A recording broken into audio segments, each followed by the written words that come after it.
F'Jannar tal-2005 il-professur Joseph Falzon sar jaf mill-Parlament li nħatar bħala chairman tal-Fuel Procurement Advisory Committee.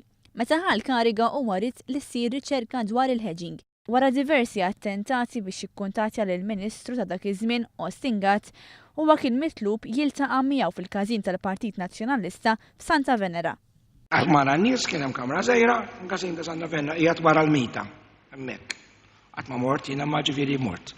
Qatt nistenna sa ma dħalt kien hemm kamra żgħira. Il-professur Falzon tefa' dawl dwar kif kienu qegħdin isiru l-affarijiet fl-laqgħa tal-Kumitat tal-Kontijiet Pubbliċi li qed jistħarreġ ix-xiri taż-żejt fi żmien amministrazzjoni preċedenti.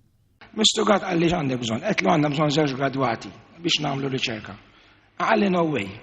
Qed lu no way l-għala, qed lu kif ħanamlu hedging jekk ma nagħmlux research. Qal li jekk trid irriżenja, qed lu nirriżenja għadna nibdew.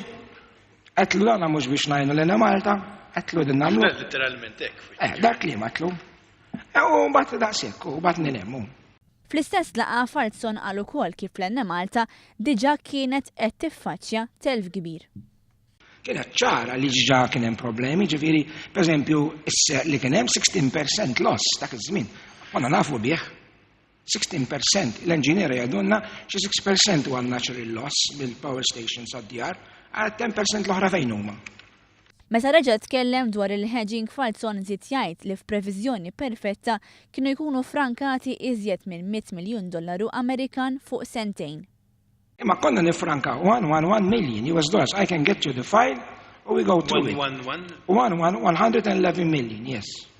Madankollu lanqas ċenteżmu wieħed ma ġie frankat hekk kif ir-rapporti tal-professur Falzon kienu njorati.